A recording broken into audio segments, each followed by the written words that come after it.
Wilder versus Ngannou. They've apparently agreed to box. Well, to fight.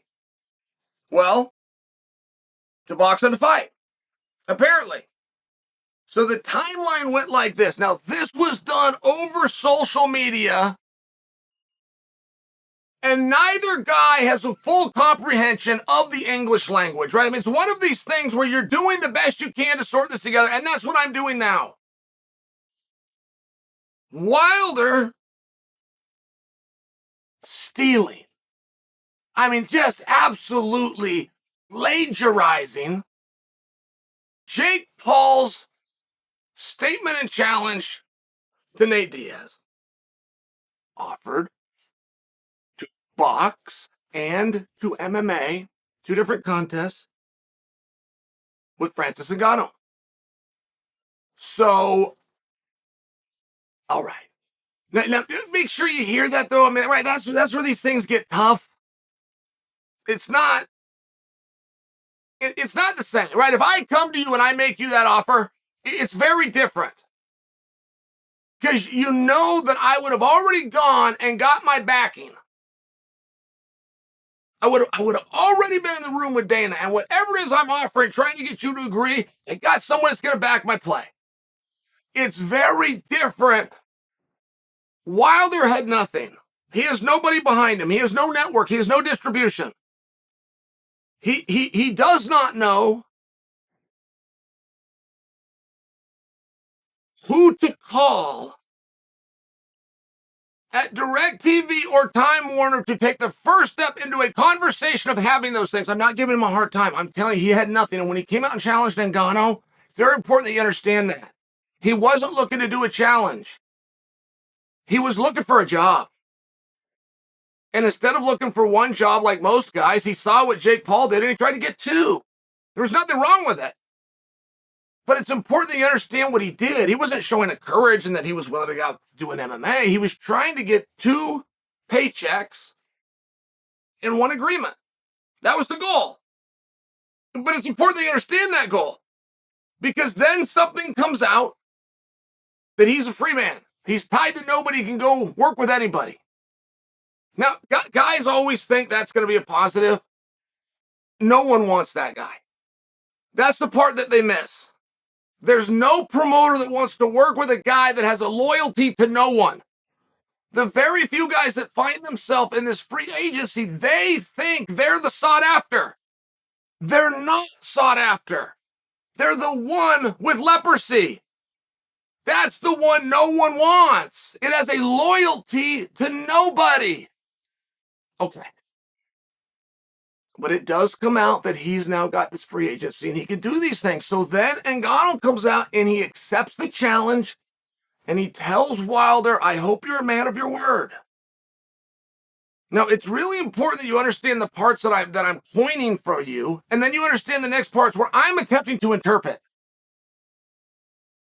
So I'm attempting to interpret that Francis accepting Wilder and saying, I hope you're a man of your word,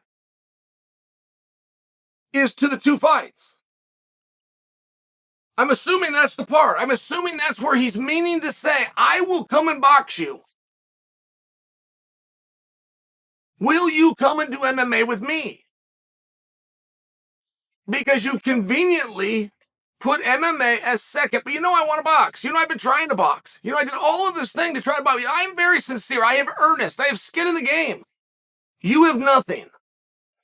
I don't know that you're going to come fight. So why don't we do MMA first? Now, this would be one of the arguments that you must understand. They're making this argument to nobody. There's no audience that wants to see it. There's no venue put on hold. There's no insurance policy backing. Like, this is not a real thing. It's not a real thing. But it's really important that you do understand, because what are we trying to do here? Am I just trying to beat you? Am I just trying to beat, if I'm Francis Ngannou and I'm just trying to beat you, Deontay Wilder, can it be at anything? I mean, why wouldn't we just go throw daggers? Why wouldn't we shoot bow and arrows? Why wouldn't we flip bottle caps? I mean, can it just be at anything? Because I tell you what, And this is real. This is real from Chael.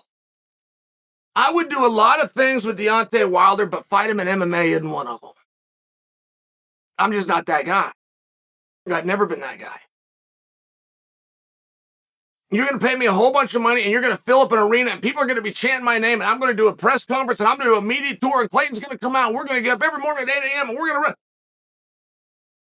To walk into an environment that I will for sure win, I'm not that guy. That doesn't interest me. I will take him on in anything but MMA. So it's a little bit weird. Deontay's attempting to show up bravado, but you got to come over here and you box. Well, if you're Francis, that's cool with me because I've already offered to do that. I have told the world I'm going to do that. I told my own promoter I'm going to do that. I got out of a contract just so I could do something right. If you're Francis Ngannou, your hands are clean on this one. But now if I try to change the rule and I try to get you into an MMA ring, for what? I got to beat you at something so bad that I would rig the deck. I would take what I am the best in the world at and what you've never done before just so that I can beat you. And then for who? Who do I show off for? Who do I brag for? Do I take you down and put you in a precarious position you've never seen before? And do I begin to elbow you until the skin on your forehead breaks and the bone is coming through and you got a compound fracture? Or I just tap you a few times. I mean, you don't know what you're doing. Tap out. Right? I got kids. I play with my kids all the time. You think I've ever had to put one on them?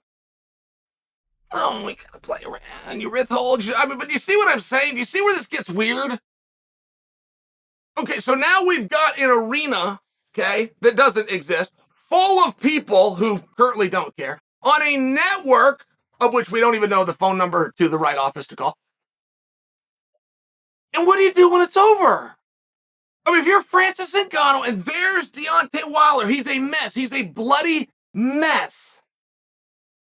Which you didn't have to do to the guy. You could have beat him and let him go home to his family. You decided to destroy him for reasons I don't, but there he is. Getting on the stretcher. What are you doing? What are you doing? Are you on the shoulder of your quarterman and you're pumping your fist in the air and you're excited? Like, what happens then?